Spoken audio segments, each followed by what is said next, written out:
अस्सलामुअलैकुम। मेरा नाम है जैगम और आप देख रहे हैं मेरे YouTube channel Zaigham FX insights. आज हम करने जा रहे हैं गोल्ड की डेली फोरकास्टिंग जो कि होगी वेडनेसडे 4 जून 2025 वेडनेसडे के लिए।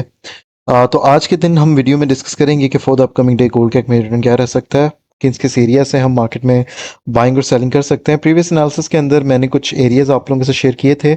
एक से दो एरियाज हमारे यहाँ पर थे और ये बॉटम वाले एरिया पे मैंने बार बार इस चीज़ को बोला था कि ये हमारा one of the west zone हमारा निकल कर आया है और हमें अपकमिंग डे मार्केट में इस जोन से जो है वो एक मूव मिल सकता है। ये जो एरिया था वो था 33-35 से लेके 33-40 का जोन था। आई थिंक सो 38 का था, 30 पिप्स का जोन मैंने आप लोगों के साथ दिया हुआ था। तो अल्हम्दुलिल्लाह आज मार्केट में हमें यहीं से ही एक कंप्लीट बुलिश का मूव मिलते हुए नजर आ रहा है। स्टिल मार्केट यहीं से ही कंटिन्यूएशन देते हुए जा रही है। इस जोन को मैं अब डिलीट कर देता हूँ, ठीक है। और नीचे हमारे पास एक बाइंग का जोन है। खैर आज के दिन मार्केट के अंदर क्या क्या हुआ है, अच्छे मूव्स आए हैं। यहाँ से हमें कंटिन्यूएशन का पैटर्न मिल रहा है। अगर हम इसको H1 टाइम फ्रेम के ऊपर भी देखें तो एक बुलिश का मूव आया है, उसके बाद हमारे पास एक रिट्रेसमेंट देखने को मिली है and again market was ready to move toward bull side by side. But यहाँ पे एक जो चीज़ हमें देखने को मिल सकती है वो ये कि यहाँ पे हमारे पास एक दो जोन्स भी मैं मार्क करूंगा। अगर तो उनका ब्रेकआउट होगा तो देन मार्केट हमारे पास इस बॉटम तक, इस एरिया तक आएगी 3320 तक वापस, ठीक है। और अगर मार्केट हमारे पास यहाँ पे आती है तो फिर हम मजीद यहाँ से बाइंग देखेंगे। वरना तो अगर मार्केट यहाँ से ही ऊपर जाता है और हमारे पास इस जोन का ब्रेकआउट देता है तो मजीद प्राइसेस जो है वो बुलिश जा सकती हैं 3420 तक के लिए, ठीक है, जो लास्ट एनालिसिस में भी हमने जिसके ऊपर बात की थी। तो सबसे पहले इन एरियाज के ऊपर डिस्कस कर लेते हैं। हमारे पास ये वाला जो है वो बाइंग का जोन है। अच्छा, ये जो एरिया है ये बड़ा ही अच्छा एरिया है। अगर तो ये ब्रेकआउट हुआ तो हम मार्केट में सेल सेट शिफ्ट करेंगे 20 तक के लिए, ठीक है। अराउंड ये जो एरिया है वो है 3340 से लेके 3343 का जोन। आपने इस चीज़ को ज़हन में रखना है। इसके ब्रेकआउट के बाद हम सेलिंग करेंगे, वरना तो इस एरिया से हम एक बाइक की अटेम्प्ट जो है वो कर सकते हैं। इसके अलावा हमारे पास यहाँ पर भी एक एरिया अवेलेबल है जो कि बाइंग का है। ये जो एरिया है वो है 3328 से लेके 3330 का जोन। अच्छा, 40 के ब्रेकआउट के बाद अगर तुम अगर यहाँ पर सस्टेन करते हैं तो डेफिनेटली प्राइजेस हमारे पास इस जोन तक आ सकती है। यहाँ से अगर रिवर्सल नहीं आता तो देन हमारे पास ये वाला एक जोन रहने वाला है जो कि बाइंग का होगा। इस जोन की भी अगर तो मैं बात करूँ तो ये थोड़ा सा बड़ा एरिया है। जो एरिया है वो 3317 से लेके 3324 का जोन, ठीक है। अराउंड 70 पिप्स का आपका ये जोन है। यहाँ से हम दोबारा से रिवर्सल फाइंड आउट करेंगे और यहाँ से जो ट्रेड हम कैप्चर करेंगे वो हमारे पास इस जोन तक के लिए भी हमें बुलिश का मूव मिलते हुए नजर आ सकता है। इस चीज़ को आप लोगों ने जहन में रखना है, ठीक है।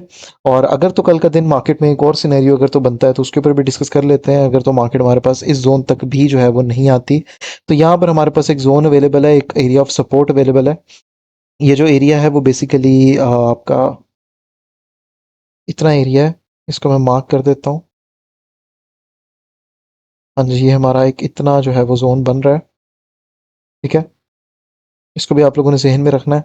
तो ये जो एरिया है वो है 3348 से लेके 3350 का जोन। 20 पिप्स का आपका जोन है। यहाँ से भी maybe like prices testing देके जाएं। अगर इसका भी ब्रेकआउट होता है तो देन हमारे पास प्राइजेस इस जोन तक आएंगी। फिर हम यहाँ से जो है वो दोबारा से कोई रिवर्सल जो है वो फाइंड आउट कर सकते हैं। इसके अलावा सेलिंग की अगर तो मैं बात करूँ तो सेलिंग का फर्स्ट एरिया तो हमारे पास यही है। ये इतना एक जोन है, ठीक है। ये जो एरिया है वो है 3357 से लेके 3359 का जोन, ठीक है। 20 पिप्स का आपका ये जोन है। और उसके बाद हमारे पास यहाँ पर एक जोन पड़ा हुआ है 62 से लेके अराउंड 63 से लेके 65 का जोन है ये, ठीक है। ये भी 20 पिप्स का आपका जोन है। और अगर तो मार्केट ने इस जोन को 63 से लेके 65 का जो हमारा बाइंग का सेलिंग का जोन है, अगर तो इन फ्यूचर कल का दिन मार्केट हमारे पास इसका भी हमें ब्रेकआउट दे देता है तो देन देयर द चांसेस के मार्केट यहीं पर ही होल्ड करे और मजीद जो है वो बस बाय साइड जाए और ये वाली लिक्विडिटी हमारे पास, ये टॉप हमारे पास स्वीप होता हुआ नजर आ रहा है और प्राइसेस हमें 3400 का तक का मूव दे सकती है, ठीक है। इस चीज़ को भी आप लोगों ने जहन में रखना है। और सेलिंग के फिर मजीद एरियाज तो कोई नहीं है यहाँ पर। वैसे कोई एक आधा और फिगर आउट कर लेते हैं जो कि हमारे पास यहाँ पर ये एक इतना जोन अवेलेबल है 3380 पे ये जोन है, ठीक है। 3380 का अगर तो मजीद ब्रेकआउट हुआ तो मार्केट मजीद सेल बाइंग की तरफ जाएगी।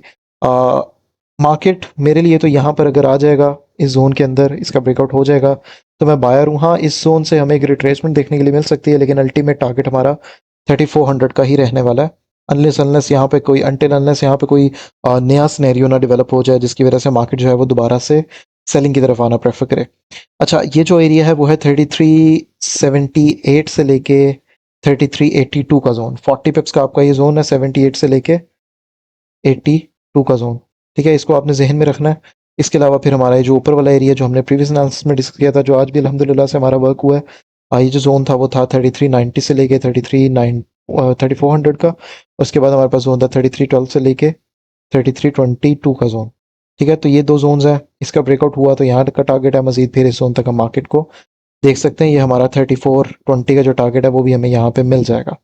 ठीक है, तो अपकमिंग डे का यही सिनेरियो रहने वाला है। बाकी मजीद न्यूज़ के ऊपर अगर तो डिस्कस करें, तो न्यूज़ हमारे पास अपकमिंग डे जो है वो शाम 5:15 एट 5:15 हमारे पास एडीपी का डाटा आ रहा है, और उसके बाद 7 PM हमारे पास आईएसएम सर्विसेज का डाटा जो है वो आ रहा है। तो अपकमिंग डे में कोई इतनी खास मेजर मार्केट के अंदर मूव नहीं है, जो यही है जो हमने डिस्कशन की, ये एरियाज हमने मार्केट में मार्क कर लिए हैं। ठीक है, बाकी ये थी हमारी आज की video. Hope so like the video. इंशाल्लाह ताला मुलाकात होती है नेक्स्ट वीडियो में डेली फोरकास्ट के साथ। तब तक के लिए अपना ख्याल रखिए। अल्लाह हाफ़िज़।